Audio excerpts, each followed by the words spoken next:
Nuk është një derë e hapur, është një dritare e hapur. Keni parasysh, nuk është një moment i zakonshëm, është një moment i jashtëzakonshëm. Dhe është një moment kur fati po i buzëqesh kombit shqiptare dhe po i buzëqesh shqiptarëve dhe vendit tonë duke i dhënë këtë mundësi. Mos e neglizhoj askush. Është e para njëherë për të garantuar pakthyeshmërinë e të gjitha proceseve. Për të garantuar se liria individuale e shqiptarëve nuk do jetë më në asnjë pikë pyetje, nuk do varet më nga asnjë forcë brenda ose jashtë që i imponohet siç është imponuar në shekuj, por do të jetë e garantuar në familjen europiane. Për të garantuar që barazia para ligjit nuk do varet më nga kush qeveris në Tiranë. Është Edi Rama dhe Partia Socialiste që i kanë dorëzuar shpatën e ndëshkimit që e ka mbajtur pushteti politik që prej 1912-s. Ja kanë dorëzuar drejtësisë dhe mbështesin pa kushte institucionet e reja drejtësisë, apo është bufi knetës, apo është kushdo qoftë tjetër që i teket dhe thot do ta marrim prapat shpatë në dorë, do ta shkrim spakun, do ta bëjmë reformën nga e para e bla bla bla. Kjo nuk duhet dhe nuk do të varet më nga vullnetet e brendshme këtu në momentin që jemi brenda Bashkimit Evropian. Aty barazia para ligjit është e garantuar. Dhe e treta, standardet e bashkëjetesës demokratike, konkurenca e lirë, meritokracia dhe të gjitha proceset e tjera janë pjesë e të jetuarit përditshëm në familjen e madhe dhe të bashkuar të Europës.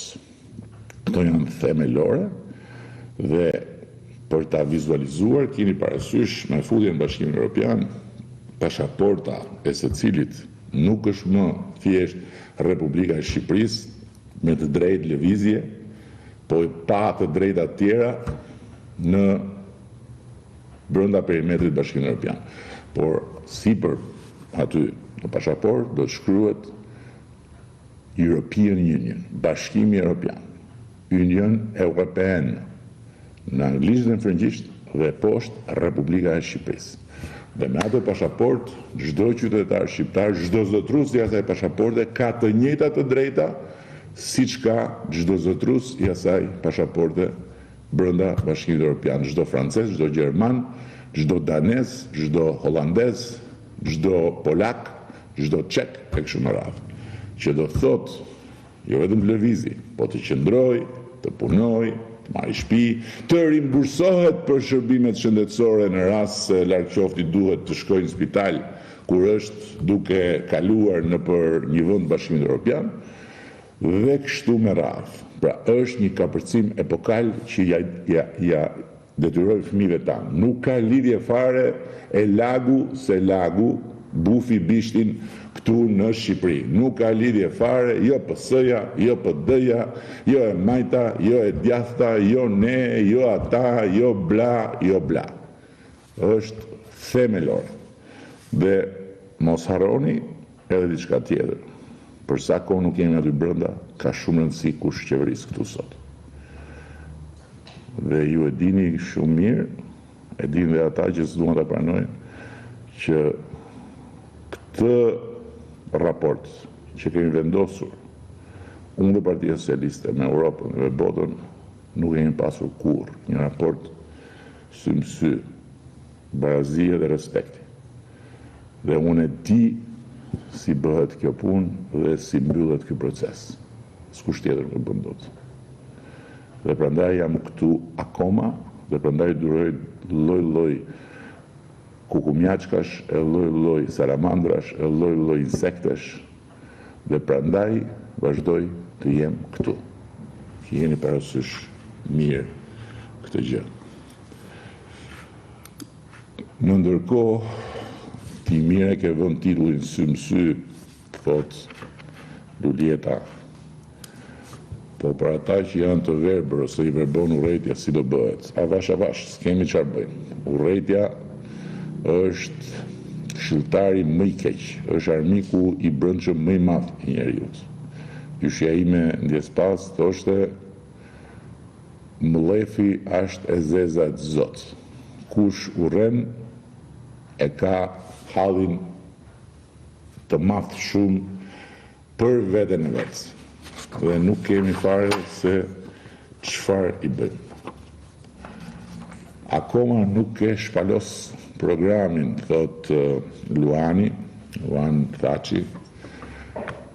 Luan, programi ynë është i shpalosur në të 4 anët dhe dihet megjithatë rri pa merak se disa gjëra të qarta lidhur me të disa pika kyçe do t'i themi, por programi i programeve është antarësimi në Bashkimin Evropian.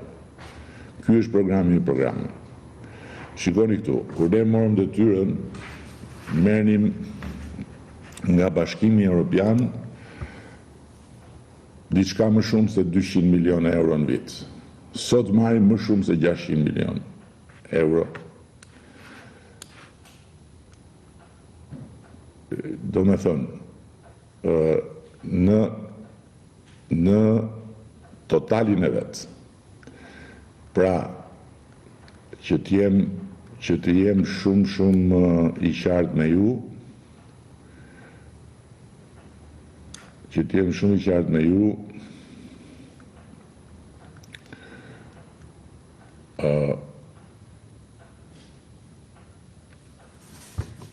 investimet nga Bashkimi Evropian janë afro 700 milion euro, sot që flasim, në total. Pra investime që bëhen këtu, publike, private, e të tjera. Dhe stoku i përgjithshëm i investimeve për llogaritet rreth 6 miliard, ndërkohë që ne duam që ta çojmë në 9 miliard. Tani, çfarë ndodh me hyrjen në Bashkimin Evropian, dhe pse them është programi i programeve. Fondet e përfituara nga Bashkimi Evropian në periudhën 2014-2020, dëgjoni këtë se kjo është shumë e rëndësishme. Fondet e përfituara nga Bashkimi Evropian në total ishin 1 miliard euro. Total. Për 2021-2027, si buxhet pra që Bashkimi Evropian ka parashikuar për Shqipërinë, deri në momentin kur ne mbyllim negociatat, është 2.6 miliard. Ndërkohë që me futjen në Bashkimin Evropian, llogaria bëhet 1 miliard mesatarisht në vit. Pra nëse sot ne nga buxheti i shtetit dhe nga të gjitha xhepat e tjerë, po themi të donacioneve e tjera, vendosim në dispozicion bujqësisë më pak se 200 milion euro. Me futjen në Bashkimin Evropian do kemi plus 300 në vit. E kuptoni se çdo të thotë. Prandaj, nëse ka një arsye që edhe vetëm mjafton për mos bërë asnjë diskutim tjetër, për mos i hyrë fare, jo po më pëlqen ky, jo po më pëlqen ai, jo po jam i majt, jo po jam i djathtë, jo po shiko se PS-ja, jo po PD-ja, jo po aleanca madhështore, jo po kujtim gjuzi, ka vetëm një arsye. Shqipërinë brenda Bashkimit Evropian. Shfrytëzimi i kësaj mundësie, i kësaj dritareje, i këtij momenti të përputhjes së yjeve të fatit ton dhe të fatit të Europës në funksion të antarësimit ton. Më kuptove? Ky është programi i programeve. Pastaj patjetër që do të kemi gjëra të mira dhe pozitive në shumë drejtime. 1400 komente herës fundit, lexove pyetjet që bëre vetë, thot ky figura, unë nuk bëj pyetje vetë se nuk kam nevojë të bëj pyetje vetë, i dashurim, fitore PD-s më 11 maj, larg qoftë për vendin, larg qoftë për fëmijët tanë, larg qoftë për marrëdhëniet me Bashkimin Evropian. Mos harroni që Bashkimi Evropian nuk i shef dot fare me sy ca tipa. Fare. Dhe deri kur ne të hymë atje, ka shumë rëndësi kush qeveris këtu. Kur të hymë atje pastaj është më pak e rëndësishme për gjërat bazike, për lirin individuale, për standardet, për barazim para ligjit e tjerë, se ato nuk i lëviz dot më njeri, nuk i prek dot më njeri. Po deri atë ditë, ky thot, ti thua, do me thënë, i dashuri Igli, fitore për çfarë? Për të shkrirë spagun, fitore për të kthyer përmbys ato që mezi ka nisur si një luftë emancipuese, transformuese, modernizuese kundër korrupsionit. Për këtë fitore. Po çfarë do fitosh ti një? Se ky nuk është futboll, që po shkon dhe po thua fitore Ignatias kundër Partizanit ose Anasjeldas. Çfarë do fitosh ti? Kështu që bëni pyetjet dhe kthejnë përgjigje Shqipëria që duam, po u morën vesh, nuk e kuptova këtë, s'u morën vesh fare se çfarë ku e kishe llafin, por do të ketë qenë shumë e thellë kjo.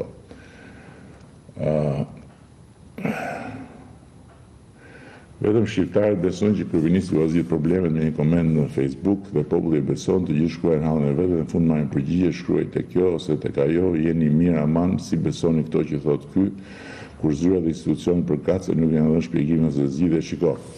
E para punës njëri këtu nuk kemi për të që shkruani këtu që t'ju zgjidhet alli këtu live, se unë nuk jam doktor popullor që jap receta për si mund të kurohet një dhimbje apo një dhimbje tjetër me televizor. Por këtu jemi për t'ju informuar unë, për t'ju dhënë unë një qasje në problematikat, në zhvillimet, në dinamikat e qeverisjes dhe në raportet tona me të tjerët që janë shumë të rëndësishme sot. Dhe patjetër për sfidat, por sigurisht edhe për problematika direkte, konkrete të secilit. Dhe si asnjëherë më parë, në Shqipëri sot ka prej vitesh tani më një lidhje direkte me qeverinë përmes platformës së bashkëqeverisjes Shqipëria që duam.al, ku problemet shtrohen, trajtohen dhe zgjidhen. Ato që janë të zgjidhshme, se ka shumë të tjera që nuk janë çështje të qeverisë, nuk janë çështje të pushtetit ekzekutiv, janë çështje të gjyqësorit për shembull, që është i pavarur. Nëse ka një konflikt prone, nuk e zgjidh qeveria, e zgjidh gjykata, për shembull. Apo jo.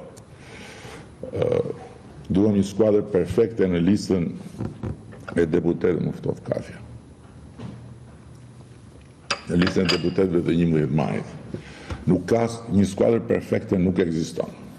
Edhe Real Madridi i Galacticos nuk ishte ndot perfekt. Por një skuadër shumë të mirë, patjetër, do ta kemi. Do kemi një skuadër të ripërtrirë, do kemi një skuadër ku do të harmonizohet eksperienca e domosdoshme dhe energjia pozitive e motrinjve. Do kemi një skuadër që do të garantojë vazhdimsinë e një procesi historik, siç është procesi i antarësimit në Bashkimin Evropian.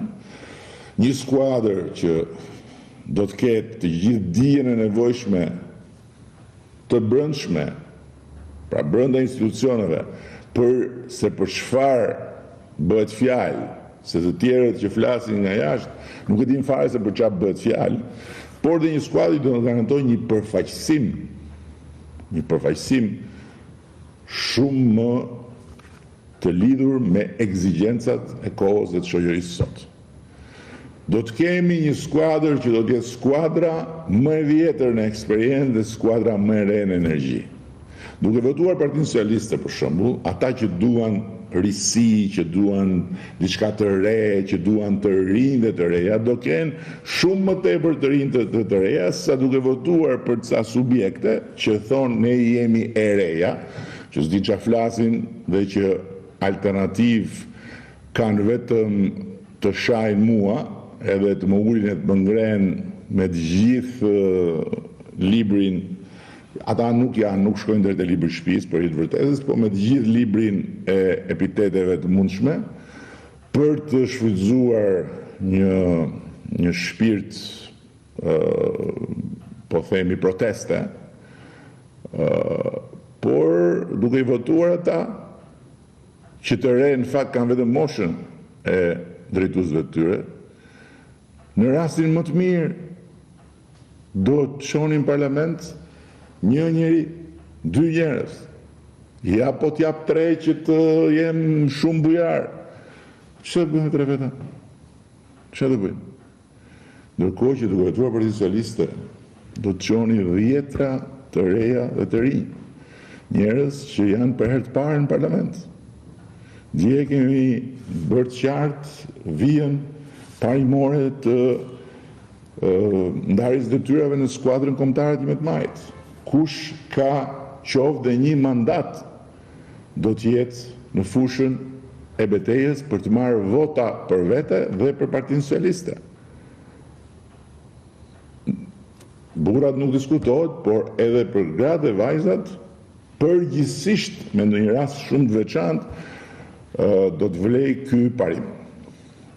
Ndërkohë që në listën e mbyllur, një pjesë e madhe do të jenë njerëz që hynë për herë të parë në parlament.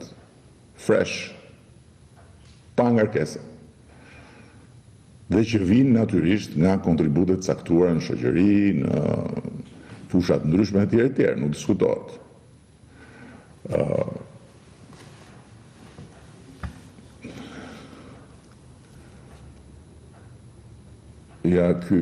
Sami u bën një koment për, me siguri, postimet e mia për thënjet nga libri i shenjtë i besimit musliman, Kurani. Kjo thënie ka të bëjë me ata që jetojnë thjesht me familjet e tyre, me punë të ndershme dhe halal, por jo me ata që kanë pozita të larta shtetërore në shtet, siç jeni ju, sepse ju paguani bukur mirë për para publik dhe udhtoni gjithandej dhe prandaj dhe keni përgjegjësi ndaj çdo. Nuk e kuptova se çfarë duhet të thoshe, por po të them 2-3 gjëra shumë të thjeshta. Kush më njeh di shumë mirë që unë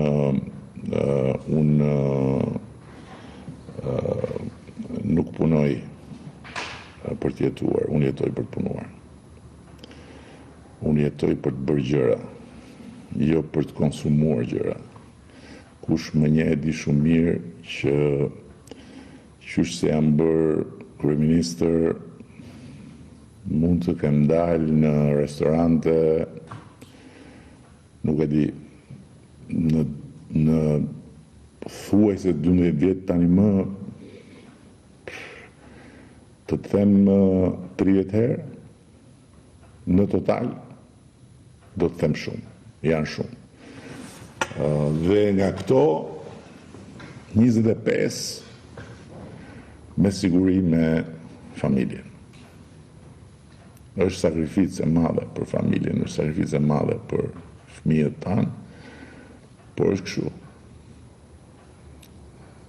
Të gjithë pjesën e kënaqësive të imagjinuara ose të propaganduara si hype, kush më njeh di shumë mirë që unë nuk kam lidhje fare me të. Hiç. Mund të ri patjetër që më shijon ushqim i mirë kur është mundësia, po mund të ri dhe pa ngrënë 2 ditë. Pa asnjë problem. Dhe e bëj për arsye të favoreve që ka organizmi nga kjo gjë. Për shembull, nëse arrin të bësh një cikël prej 48 orësh vetëm me ujë, është një gjë shumë pozitive për organizmin. 72 orët janë fantastike, e kam bërë 2-3 herë, se është shumë, ndërkohë që është gjëja më normale për mua që përgjithsisht të ha vetëm një vakt në darkë. Dhe në darkë në shtëpi, rregullisht në shtëpi. Këtu në drek, aty, të ajo tavolina aty mbrapa, nëse ha drek, ma sjedhin këtu, pam. Tani udhëtimet, po të betohem që nëse do kisha mundësi ti këpusja me thik dhe ti minimizoja, do ti minimizoja me qefit më të madh. Se janë udhëtime pune, nuk janë udhëtime qefi. Janë udhëtime pune. Dhe prandaj unë edhe më vjen edhe si zor shumë dhe habitem dhe qa kërkojnë ka njerëz kur flasin broçkulla, jo mori avionin privat, jo fluturime luks, cili luks. Unë të gjitha fluturimet e mia private, me familjen, edhe sot që flasin, dhe gjatë gjithë kohës, i bëj vetëm në ekonomik si gjithë të tjerës. Të gjitha. Fluturimet e punës me avionin që pata mundësin të kem, janë fluturime pune dhe janë shkurtim kohë, janë shkurtim shpenzimesh të tjera dhe për më tepër me marrëveshjen që kemi për atë avion, nuk shpenzojmë asnjë lek më shumë për shtetin se sa çfarë është shpenzuar në mesatare çdo vit nga kryeministrat. Dhe për më tepër, deri kur nuk ishte avioni, që ishin vitet të tëra, rregulli në qeverinë time ka qenë dhe mbetet. Antarët e qeverisë, përfshirë dhe mua, nuk udhtojnë në biznes, përjashtuar rastin e fluturimeve në Shtetet Bashkuara, që janë shumë të gjata edhe që është normale, por qa janë fluturime në Europë, të gjitha në biznes, në ekonomik. Tani për qa flistin? Për qa këtë digjoni, për qa flistin? Ja, fjale vërtet. Për qa flistin? Si mund të merreni me këto muhabete pa lidhje? Kot. Për qa flistin? Kështu që është mirë që kur vjen puna tek jeta e secilit, të jemi shumë të kujdesshëm sepse jetën e secilit nuk e di askush përveç secilit dhe familjes vet. Uf.